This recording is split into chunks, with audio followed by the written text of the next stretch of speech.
ఛానల్కు స్వాగతం. ఈనాటి ముఖ్యాంశాలు: ప్రభుత్వ నియామకాలు, విద్యా సంస్థల్లో ప్రవేశాల్లో స్థానికులకు 95%. శాంతి భద్రతల పరిరక్షణలో పోలీసుకు సాల్యూట్.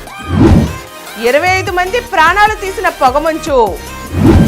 ఆ ఉగ్రవాదికి హైదరాబాద్ మూలాలు. రూపాయి @91. డాలర్ మారకల్లో ఆల్ టైమ్ కనిష్టానికి. చలికాలంలో చిలకడ దుంపతో ఎంతో మేలు. ఈరోజు వార్తలను చూద్దాం. ప్రభుత్వ నియామకాలు, విద్యా సంస్థల ప్రవేశాల్లో స్థానికులకు 95%. విభజిత ఆంధ్రప్రదేశ్లో కొత్త జిల్లాలు ఏర్పడిన నేపథ్యంలో కేంద్ర ప్రభుత్వం కొత్త రాష్ట్రపతి ఉత్తర్వును విడుదల చేసింది. ప్రభుత్వ నియామకాలు, పదోన్నతులు, విద్యా సంస్థల్లో ప్రవేశాల వంటి విషయాలలో స్థానికతను నిర్ణయించడానికి ఇది ఉపయోగపడుతుంది. ఇందులో 95% ఉద్యోగాలు స్థానికులకు, మరో 5% ఓపెన్ కోటాగా ఉంచింది. దీనిలో కొత్తగా జరిగిన మార్పులేమిటంటే, గతంలో 4 జోన్లు ఉండగా ఇప్పుడు జిల్లాల సంఖ్య పెరగడంతో 6 జోన్లు చేశారు.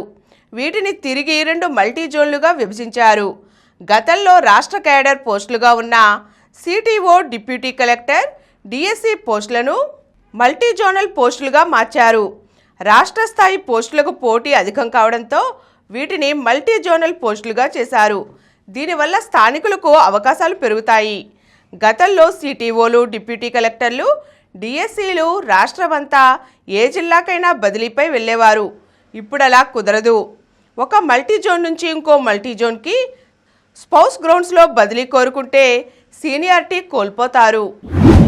శాంతి భద్రతల పరిరక్షణలో పోలీసుకు సెల్యూట్. ట్రైనీ కానిస్టేబుళ్ల స్టైఫండ్ను 4,500 నుంచి 12,500కు పెంచుతున్నట్లు సీఎం చంద్రబాబు ప్రకటించారు.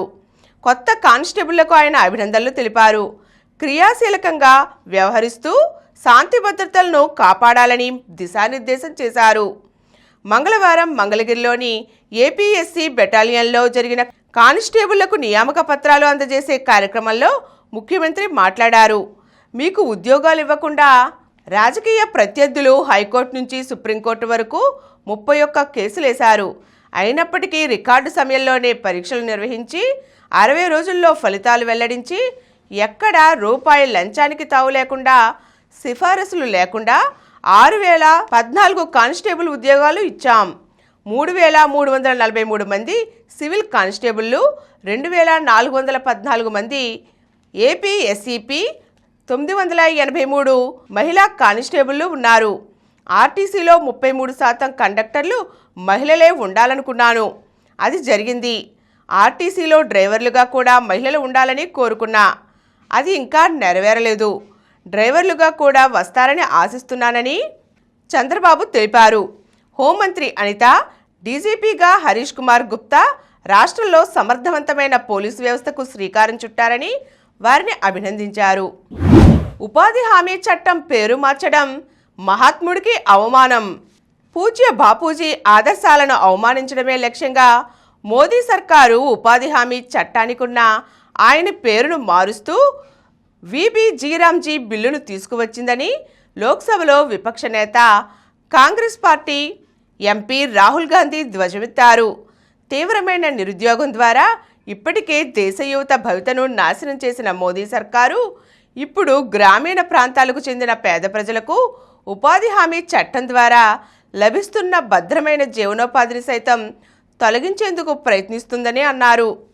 మహాత్మా గాంధీ జాతీయ గ్రామీణ ఉపాధి హామీ పథకం పేరును Viksit Bharat guarantee for Rozgar and Ajeevika mission Gramin VB జీరామ్జీగా మార్చి పని దినాలను 100 నుంచి 125 రోజులకు పెంచుతూ రూపొందించిన బిల్లును కేంద్ర మంత్రి శివరాజ్ సింగ్ చౌహాన్ మంగళవారం విపక్షాల నిరసనల మధ్య లోక్సభలో ప్రవేశపెట్టారు. గాంధీజీ పేరు తొలగింపుపై విపక్ష నేతలు తీవ్ర అభ్యంతరాలు వ్యక్తం చేశారు. అయితే తమ ప్రభుత్వానికి మహాత్మా గాంధీపై విశ్వాసం ఉందని, బాపూజీ సిద్ధాంతాలను పాటిస్తోందని శివరాజ్ సింగ్ చౌహాన్ స్పష్టం చేశారు. 25 మంది ప్రాణాలు తీసిన పొగమంచు. ఉత్తరాదిన పొగమంచు ప్రాణాలను తీస్తోంది. హర్యానాలో సోమవారం ఓ రోడ్డు ప్రమాదంలో 3 మరణించగా సోమవారం రాత్రి, మంగళవారం తెల్లవారుజామున యూపీలోని పలు ప్రాంతాల్లో అదే తరహా ఘటనలు చోటు చేసుకుని 25 మంది ప్రాణాలు కోల్పోయారు, 50 మంది గాయాల పాలయ్యారు. మంగళవారం తెల్లవారుజామున యమునా ఎక్స్ప్రెస్ వే మీద పొగమంచు కారణంగా 8 బస్సులు 3 కార్లు ఢీకొన్నాయి.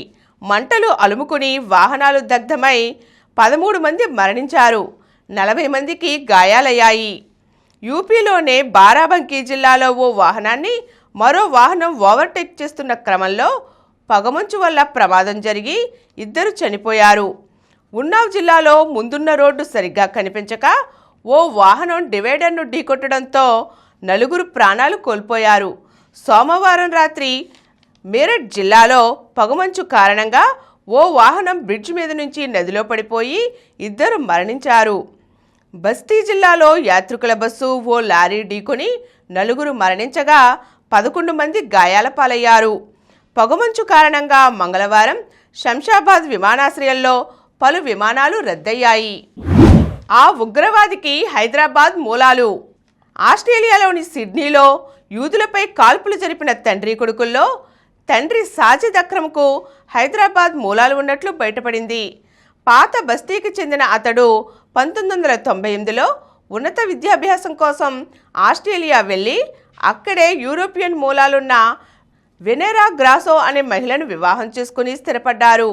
వీరికి కుమారుడు నవీద్ అక్రమ్తో పాటు ఒక కుమార్తె కూడా కలిగారు. సాజిద్ అక్రమ్ హైదరాబాద్లో బీకాం చదువుకున్నారని, గత 27 ఏళ్లలో 6 సార్లు మాత్రమే హైదరాబాద్కు వచ్చారని తేలింది. సాజిద్ విదేశీయురాలిని వివాహం చేసుకోవడంతో కుటుంబానికి దూరమయ్యాడని, తన తండ్రి మరణించినప్పుడు కూడా అతను అంత్యక్రియలకు హాజరు కాలేదన్న విషయం తమ విచారణలో వెల్లడైందని డీజీపీ వివరించారు. అతడికి ఐఎస్ ఉగ్రవాద సంస్థతో సంబంధాలు ఉన్న విషయం ఇక్కడి కుటుంబ సభ్యులకు తెలియదని, తెలంగాణలో సాజిద్కు ఎలాంటి నేర చరిత్ర లేదని పేర్కొన్నారు. ఈ కేసుపై సంబంధిత విభాగాలకు తెలంగాణ పోలీసులు సహకరిస్తున్నారని, దర్యాప్తు కొనసాగుతోందని అన్నారు. కాగా తల్లికి అనారోగ్యంగా ఉందని కబురు చేసినా సాజిద్ తిరిగి రాలేదని అతని కుటుంబ సభ్యులు పేర్కొన్నారు. సాజిద్ 2001లో తన విద్యార్థి వీసాను పార్ట్నర్ వీసాగా మార్చుకుని 2002లో రెసిడెంట్ వీసాగా మార్చుకున్నారు. ఒక్కరైనా స్పందించి ఉంటే ఆ ప్రాణం నిలిచేదేమో. చికిత్స కోసం వాహనంపై వెళుతూ గుండెపోటుతో ఒక్కసారిగా కుప్పకూలిపోయాడు ఆయన. భర్తను కాపాడుకోవాలని అతని భార్య వాహనదారులను సాయం కోసం ఎంతగానో అర్థించింది. కానీ ఎవరూ వారిని పట్టించుకోలేదు. చివరకు ఆయన ప్రాణాలు కోల్పోయారు. ఈ సంఘటన బెంగళూరు నగరంలోని బనశంకరి సమీపంలో ఈ నెల 13న చోటు చేసుకుంది. బనశంకరిలోని కదిరేనహల్లికి చెందిన వెంకటరమణ ఈ నెల 13వ తేదీ తెల్లవారుజామున 3:20 సమయంలో ఛాతీలో నొప్పి వచ్చి వాంతి అయ్యింది. భార్యతో కలిసి ద్విచక్ర వాహనంపై కత్రిగుప్పలోని ఓ ప్రైవేట్ ఆసుపత్రికి వెళ్లారు. అక్కడ డాక్టర్లు లేకపోవడంతో సమీపంలోనే ఉండే మరో ఆసుపత్రికి వెళ్లారు. అక్కడ ఈజీసీ తీసి మైల్డ్ హార్ట్ అటాక్ అని అన్నారు. ప్రథమ చికిత్స చేసి వెంటనే జయదేవ హృద్రోగ ఆసుపత్రికి వెళ్లాలని సూచించారు. అక్కడికి వెళ్లేందుకు వాహనం కోసం వెంకటరమణన్ భార్య ప్రయత్నించారు. దొరక్కపోవడంతో ద్విచక్ర వాహనంపైనే బయలుదేరారు. కాస్త దూరం వెళ్లేసరికి వెంకటరమణన్ పరిస్థితి విషమించింది. వాహనాన్ని నడపలేకపోగా ఒక్కసారిగా రోడ్డుపై కుప్పకూలి మరణించారు. రూపాయి @91. ఫారెక్స్ మార్కెట్లో రూపాయి యథేచ్ఛగా దిగజారుతోంది. మంగళవారం డాలర్ మార్కంలో రూపాయి విలువ మరో 15 పైసలు క్షీణించి ఆల్ టైమ్ కనిష్ట స్థాయి 90.93 వద్ద స్థిరపడింది. అంతకుముందు ఇంట్రాడేలో 36 పైసలు క్షీణించి జీవితకాలపు కనిష్ట స్థాయి 91.14 వరకు కూడా దిగజారింది. కేవలం 10 ట్రేడింగ్ సెషన్లలోనే డాలర్ మారకంలో రూపాయి 90 నుంచి 91 స్థాయికి పడిపోయింది. కేవలం 5 సెషన్లలోనే 1% మేరకు నష్టపోయింది. డాలర్ బలహీనత, క్రూడ్ ఆయిల్ ధరల తగ్గుదల సైతం రూపాయి పతనాన్ని నిలువరించలేకపోయాయి. మంగళవారం బ్రెంట్ క్రూడ్ ఆయిల్ బ్యారెల్ ధర 1.54% దిగజారి $59.63 దిగివచ్చింది. ప్రస్తుత పరిస్థితుల్లో ఈ నెలలోనే రూపాయి 92 కన్నా దిగజారవచ్చునని ఫారెక్స్ ట్రేడర్లు అంచనా వేస్తున్నారు. అయితే రూపాయి ఎంత దిగజారినా మనం భయపడవలసిందేమీ లేదన్నది ప్రభుత్వం మాట. మన వద్ద 68,500 నుండి 69,000 కోట్ల డాలర్ల భారీ విదేశ మారక నిల్వలతో అత్యంత శక్తివంతంగా ఉన్నామని, రూపాయి విలువ ఇంతగా పడిపోవడానికి వాణిజ్య లోటే కారణమని ప్రభుత్వం చెబుతోంది. చలికాలంలో చిలగడదుంపతో ఎంతో మేలు. చిలగడదుంపల్లో ఏ, సి, డి విటమిన్లతో పాటు బీటా కెరోటిన్లు పుష్కలంగా ఉంటాయి. ఇవి శ్వాసకోశాన్ని ఇన్ఫెక్షన్ల బారిన పడకుండా కాపాడతాయి. చిలకడదుంపలను ఉడికించి తింటే శరీరంలో రోగనిరోధక శక్తి పుంజుకుంటుంది. ఎముకలు బలోపేతం అవుతాయి. కంటి సమస్యలు తొలగిపోతాయి. చలికాలంలో తరచూ చిలకడదుంపలను తీసుకోవడం వల్ల శరీరానికి కావలసిన పిండి పదార్థాలు లభిస్తాయి. ఇవి క్రమంగా శక్తిని విడుదల చేస్తూ అలసటను పోగొడతాయి. ఇప్పుడు కొన్ని సంక్షిప్త వార్తలు చూద్దాం. రెవెన్యూ క్లినిక్, అక్కడ భూ సమస్యలకు పక్కా చికిత్స. పార్వతీపురం మన్యం జిల్లా కలెక్టర్ వినూత్న ఆలోచన. రెవెన్యూ సమస్యల పరిష్కారానికి ప్రత్యేక వేదిక. ఒక్కో సమస్యకు ఒక్కో కౌంటర్ ఏర్పాటు. 5 కౌంటర్ల ద్వారా ప్రతి సోమవారం అర్జీల స్వీకరణ. సెప్టెంబర్లో క్లినిక్ ప్రారంభం. 100% అర్జీల పరిష్కారం. ప్రధాని మోదీ జోర్డాన్ పర్యటన ఫలప్రదం. ఇరు దేశాల భాగస్వామ్యం సుదృఢం. జోర్డాన్ నుంచి ఇథియోపియాకు మోదీని వెంటబెట్టుకుని కారు నడిపిన దేశాధినేతలు. ఐపీఎల్ మినీ వేలం, గ్రీన్కు జాక్పాట్. ఆస్ట్రేలియా ఆల్రౌండర్కు 25 కోట్లు. అత్యధిక ధర పలికిన విదేశీ ఆటగాడిగా రికార్డు. పతిరణకు 18 కోట్లు. దేశవాళీ కుర్రాళ్లపైన కాసుల వర్షం.